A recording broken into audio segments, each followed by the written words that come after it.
Di balik balutan adat Jawa yang anggun, sebuah peristiwa keluarga menyita perhatian publik.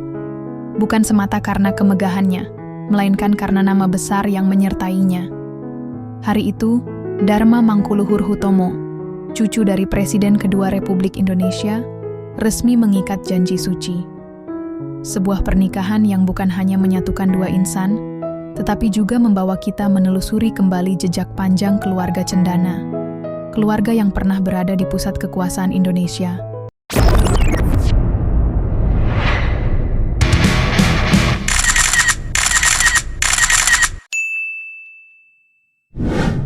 Nama Dharma Mangkuluhur Hutomo mungkin tidak setenar kakeknya Soeharto. Namun sebagai generasi ketiga keluarga Cendana, hidupnya tak pernah sepenuhnya lepas dari sorotan. Dharma adalah putra sulung Hutomo Mandala Putra, atau yang lebih dikenal sebagai Tommy Soeharto. Sejak kecil, Dharma tumbuh dalam lingkungan yang disiplin namun penuh tradisi. Ia dididik untuk memahami nilai keluarga, menjaga sikap, dan menghormati sejarah. Tidak banyak sensasi yang melekat pada dirinya. Dharma memilih jalur yang lebih tenang, menjalani pendidikan, kehidupan pribadi, dan relasi sosial dengan relatif tertutup dibandingkan generasi sebelumnya. Namun untuk memahami siapa Dharma hari ini, kita perlu melangkah mundur lebih jauh, menelusuri akar keluarga tempat ia dilahirkan, sebuah keluarga yang namanya melekat kuat dalam sejarah bangsa Indonesia. Pernikahan Dharma Mangkuluhur digelar dengan nuansa adat Jawa yang kental. Prosesi sakral seperti siraman, pengajian, hingga akad nikah dijalankan dengan khidmat. Busana pengantin didominasi warna putih dan emas, simbol kesucian, harapan, dan awal baru. Di sisi Dharma berdiri seorang perempuan bernama Patricia Schultz. Sosok yang kini resmi menjadi bagian dari keluarga Cendana. Patricia dikenal sebagai pribadi yang relatif tertutup dari sorotan politik, namun ia memiliki identitas profesional yang kuat. Ia adalah seorang DJ profesional yang telah lama berkecimpung di dunia musik elektronik dan industri hiburan. Sebagai DJ, Patricia terbiasa hidup di ruang yang penuh kebebasan berekspresi, ritme modern, dan kreativitas. Dunia yang sangat berbeda dari citra kaku dan formal yang selama ini melekat pada keluarga Cendana. Justru disitulah letak maknanya. Pernikahan ini mempertemukan dua dunia yang kontras, tradisi dan modernitas. Dalam prosesi pernikahan, Patricia tampil anggun mengenakan kebaya dan paes Jawa. Sebuah pilihan yang tidak hanya menonjolkan keindahan tradisi, tetapi juga menunjukkan kesadarannya untuk menghormati akar budaya keluarga suaminya. Dari panggung musik ke pelaminan adat Jawa, Patricia menghadirkan simbol adaptasi dan kedewasaan. Kehadiran Patricia sebagai DJ profesional juga menandai perubahan zaman dalam keluarga besar Cendana. Generasi cucu kini memilih pasangan dengan identitas, karier, dan mimpi mereka sendiri, tanpa harus tunduk pada bayang-bayang politik atau status keluarga. Bagi banyak pengamat, kehadiran Patricia melengkapi gambaran Dharma sebagai figur generasi baru. Bersama istrinya, Dharma tidak hanya memulai kehidupan rumah tangga, tetapi juga menandai babak baru perjalanan keluarga Cendana, lebih sunyi, lebih personal, dan lebih manusiawi. Namun pernikahan ini tidak berdiri sendiri. Ia adalah bagian dari mata rantai sejarah panjang keluarga Soeharto, sebuah keluarga yang dibangun oleh seorang presiden dan diwariskan kepada 6 orang anaknya. Presiden kedua Republik Indonesia Soeharto bersama istrinya Siti Hartina, atau yang lebih dikenal sebagai Ibu Tien Soeharto, dikaruniai 6 orang anak. Keenamnya tumbuh dalam lingkar kekuasaan Orde Baru, dengan peran dan jalan hidup yang berbeda-beda.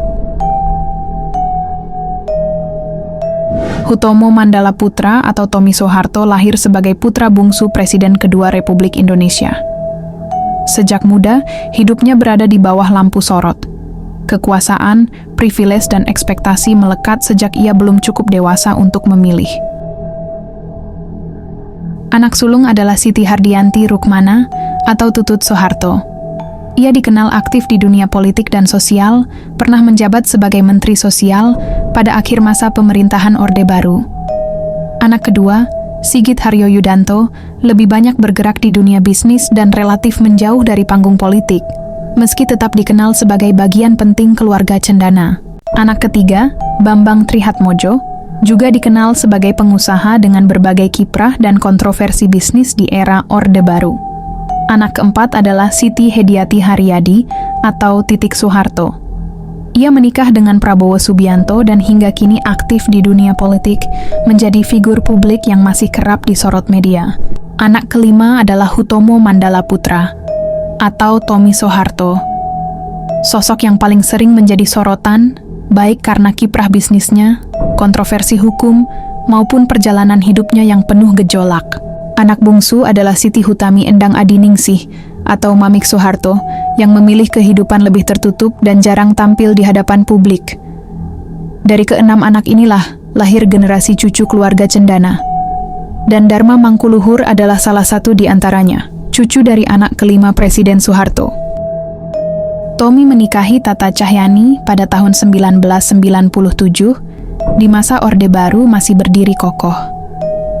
Pernikahan itu dipandang sebagai simbol kejayaan dan kesinambungan keluarga Cendana.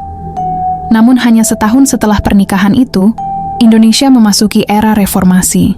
Kekuasaan runtuh dan keluarga Soeharto menjadi pusat sorotan. Sejak saat itu, kehidupan Tommy berubah drastis. Bisnisnya diperiksa, namanya terseret berbagai perkara hukum, dan citranya di mata publik terbelah. Tekanan ini perlahan merembes ke kehidupan rumah tangganya. Pada tahun 2001, Tommy sempat menjalani masa pelarian. Dalam periode ini, media mencatat kedekatannya dengan seorang mantan mode bernama Lani Banjaranti. Tahun 2003, Lani mengklaim memiliki seorang putra bernama Syalif Putrawan yang disebut sebagai anak Tommy. Tekanan belum berhenti. Tommy kemudian dijatuhi hukuman penjara atas kasus pembunuhan dan ditahan di Pulau Nusa Kambangan. Dalam masa tahanan itu, ia kerap dijenguk oleh kekasihnya, Sandy Harun. Dari hubungan tersebut, lahirlah seorang putri bernama Marimbi Jodi Putri. Di tengah semua itu, hubungan Tommy dengan Tata dan kedua anak mereka memasuki titik akhir. Perceraian resmi terjadi pada September 2006. Tahun 2007, salah satu pengacara Tommy menyatakan bahwa sebelum dipenjara, kliennya disebut telah menyerahkan dana sekitar 100 miliar kepada Tata untuk membesarkan kedua anak mereka. Klaim itu dibarengi tudingan bahwa dana tersebut dibawa ke luar negeri tanpa sepengetahuan Tommy, sebuah pernyataan yang kembali membuka polemik lama. Terlepas dari berbagai versi cerita, satu hal tak terbantahkan. Perjalanan hidup Tommy Soeharto adalah cermin kerasnya transisi Indonesia. Dari pusat kekuasaan ke ruang sunyi penjara. Dari figur publik ke ayah yang terpisah jarak dengan anak-anaknya. Nama Ardia Pramesti Regita Cahyani atau Tata muncul ke ruang publik pertama kali sebagai istri dari putra bungsu Presiden Soeharto. Pernikahan itu berlangsung pada 30 April 1997 di Masjid At-Tin Taman Mini Indonesia Indah, ketika Tata baru berusia 22 tahun dan Tommy Soeharto 34 tahun.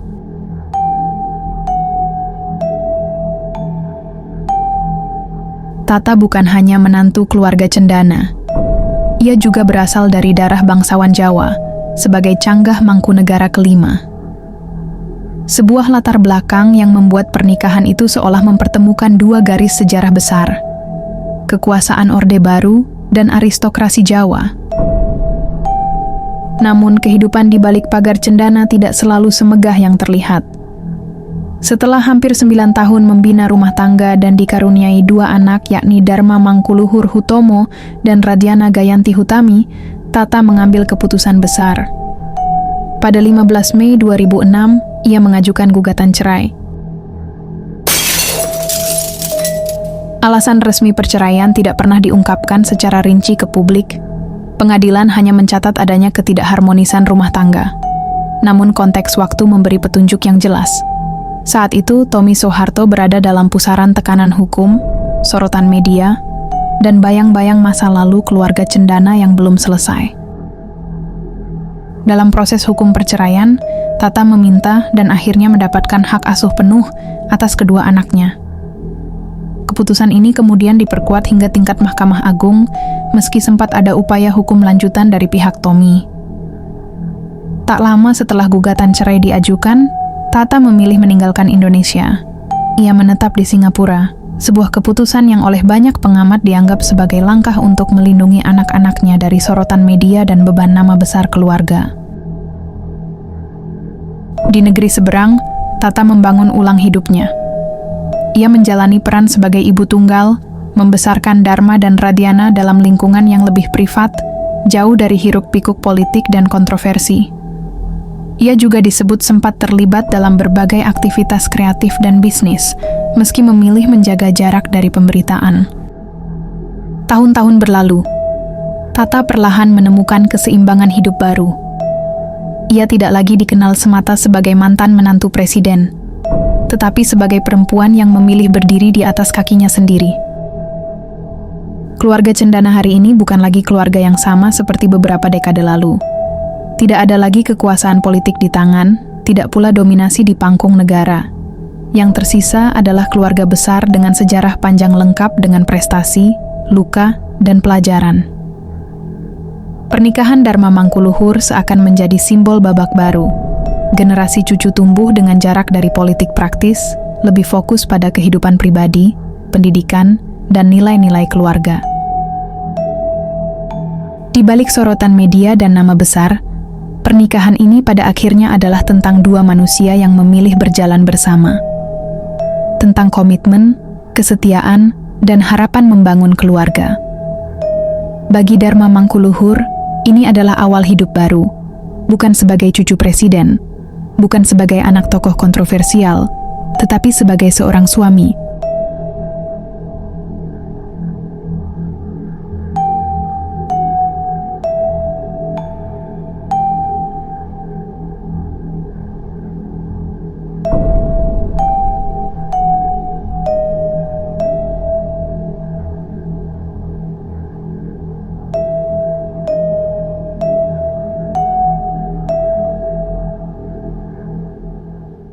Sejarah memang tidak bisa dihapus. Nama Cendana akan selalu tercatat dalam perjalanan bangsa ini. Namun melalui peristiwa sederhana bernama pernikahan, kita diingatkan bahwa setiap generasi berhak menulis ceritanya sendiri. Dharma Mangkuluhur memilih menulis kisah itu dengan cinta, tradisi, dan harapan. Sebuah kisah tentang keluarga, tentang masa lalu yang diterima dengan dewasa, dan tentang masa depan yang ingin dibangun dengan tenang. Sebagai penutup kisah ini, kami mengucapkan selamat menempuh hidup baru kepada Dharma Mangkuluhur dan Patricia. Semoga pernikahan ini menjadi awal dari perjalanan panjang yang dijalani dengan saling menghormati, keteguhan, dan cinta yang terus bertumbuh di tengah sejarah besar yang mengiringi dan masa depan yang kalian bangun sendiri.